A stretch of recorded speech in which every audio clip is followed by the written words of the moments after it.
Certes, Joseph Kosinski n'est pas Tony Scott, mais une chose est sûre, Tom Cruise est toujours Maverick.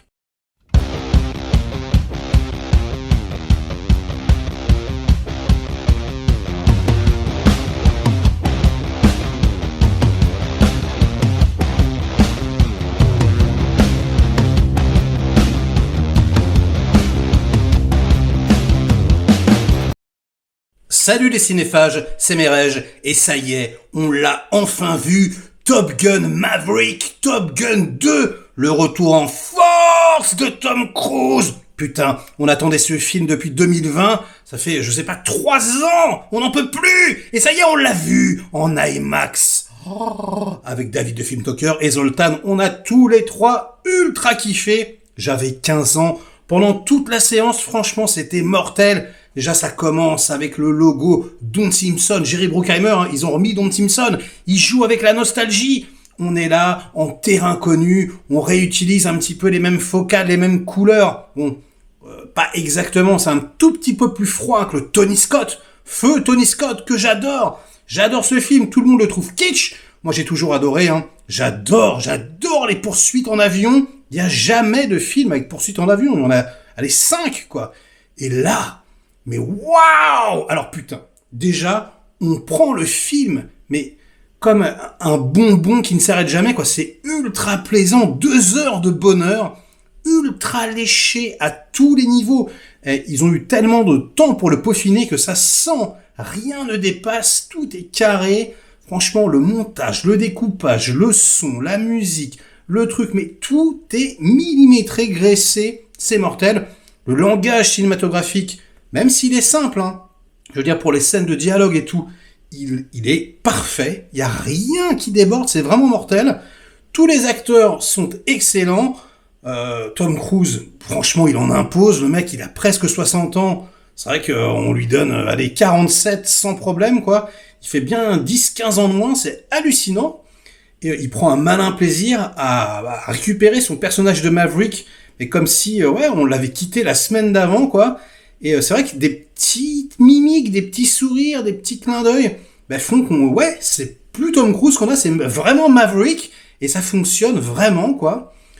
En plus, même si, on va dire, ça peut s'apparenter comme ça à une sorte de soft reboot, hein, voilà, de Top Gun, c'est plus intelligent, c'est mieux fait, c'est plus subtil, et du coup, là, on va dire que la moindre accolade, vous savez, ces accolades viriles, hein, entre mâles, là, c'est justifié.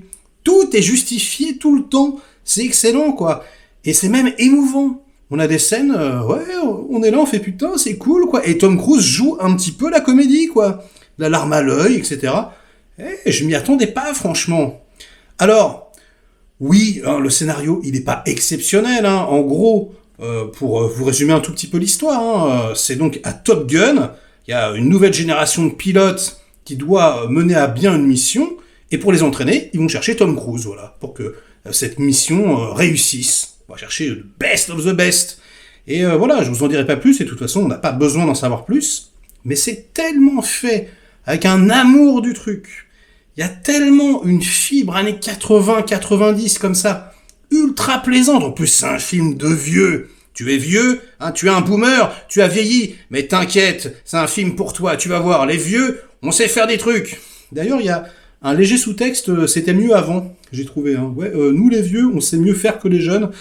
Il y a un truc comme ça qui est marrant. Il y a un petit discours méta également, hein, sur Tom Cruise. Tout le début, comme ça, on dit voilà, tu es un peu une montre à gousset dans un monde ultra numérique.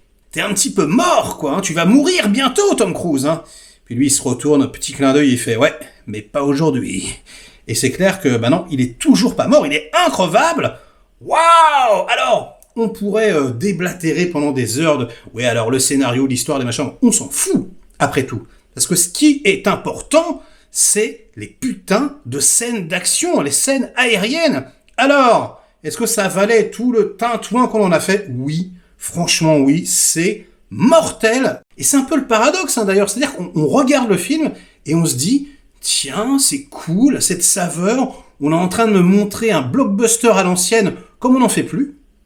Sauf que non, sauf qu'on est en train de vous montrer un blockbuster comme on n'en a jamais fait, en fait. parce que ça n'a jamais été fait. Hein, c'est pas Aigle de Fer et compagnie qui vont régler le problème. Hein. Les scènes aériennes sont tellement réalistes. Putain, mais à l'intérieur du cockpit, on voit les reflets, on sent qu'ils prennent les jets, qu'ils tournent, etc. Alors oui, il y a quelques plans à effets spéciaux, mais ils sont invisibles. Ça serait très intéressant de voir le making-of pour voir d'ailleurs. Hein. Mais on sent qu'ils étaient là-haut, on sent vraiment qu'ils en ont chié et qu'ils ont pris du plaisir également. Et on en prend avec eux. Franchement, c'est viscéral. En plus, le son, les basses et tout, boum. Mais vraiment, oh, putain, allez le voir en IMAX, allez le voir même en 4DX. Si vous aimez la 4DX, je pense que c'est le film parfait. Il y a beaucoup d'action. Il y a la scène finale, hein, donc la fameuse mission qui est extrêmement généreuse, ça dure ultra longtemps. La phase d'entraînement qui est franchement assez copieuse également, avec plusieurs petites sessions comme ça, qui sont très très cool. Et je vous raconte même pas ce que c'est, comme ça je vous gâche rien. C'est canon, mais c'est excellent, mais merci Tom, quoi. On s'est fait un kiff. Mais purée, mais j'étais un enfant, quoi, vraiment. Des paillettes dans les yeux, un très très grand spectacle, c'est mortel. Je peux dire que, allez, je vais essayer d'être un tout petit peu critique quand même, hein.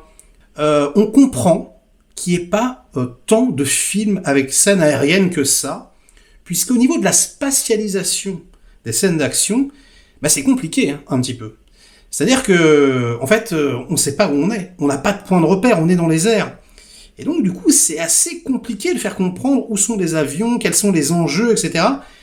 Et là où c'est très très malin, c'est qu'en fait, et surtout pendant les scènes d'entraînement, on nous explique, à la fois on les voit s'entraîner, puis à la fois on voit parce qu'ils sont en mission, donc ils expliquent avec un petit schéma, un peu à la Star Wars, quoi, comme ça, et l'attaque de l'étoile de la mort, et on voit en fait des petits schémas, des petits avions en images de synthèse, etc. Et nous, spectateurs, du coup, on comprend complètement ce qui va se passer, c'est très très bien expliqué, ce qui fait que dans le climax, ben, on n'a plus vraiment ce problème, on sait exactement ce qui se passe. Il n'y a pas, si vous voulez, d'éléments complètement farfelus en synthèse, où on verrait les avions faire des trucs improbables comme ça en plan séquence. Non, c'est très très cut. Vraiment, hein, c'est très découpé. Hein. Et c'est très très simple en fait. C'est vraiment un film qui est monté à l'ancienne, quoi. Donc ça, pour les amateurs, je pense que ça vous plaira. Et donc, dans on va dire, ce réalisme-là, on reste toujours, par exemple, du point de vue des gentils, hein, des Top Gun.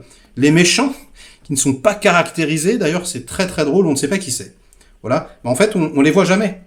Il n'y a pas par exemple de personnage de grand méchant qui va taper du poing sur la table en disant ah blablabla, on va pas voir les pilotes parler entre eux comme ça, on reste toujours voilà du point de vue des Américains, et finalement c'est cool parce que ça amplifie cette notion de réalisme, j'ai trouvé. Bref, j'ai pas grand chose d'autre à dire, la musique, j'en ai pas parlé, elle est très bonne, en plus ils réutilisent le thème 3-4 fois, et c'est mortel, il l'amène pas tout de suite, petit à petit, etc. Oh là là. Et le clin d'œil à Iceman est très très cool. Franchement, allez-y, vous allez kiffer, vous allez vous prendre un spectacle magnifique. Je sais qu'il y en a qui aiment pas beaucoup le 1, mais là pour le coup, c'est encore mieux. C'est vraiment, vraiment Top Gun en mieux. Ils ont réussi à faire, à mettre au goût du jour, et à quelque part gommer tous les défauts. Hein. C'est moins putassier, c'est moins chatoyant, c'est moins gratuit. C'est plus impressionnant, c'est plus réaliste, l'histoire est plus intéressante, voilà, il y a un nœud émotionnel qui est vraiment très très bien développé, etc. Ouais, mais merci quoi, merci Paramount, merci Tom Cruise, et bah ça sera la fin de cette critique sur ces bonnes paroles. Donc, likez-la si elle vous a diverti, délikez-la sinon, inondez-moi de commentaires comme d'habitude pour faire marcher le petit robot YouTube, et nous on se retrouve très vite pour de prochaines aventures. Ciao!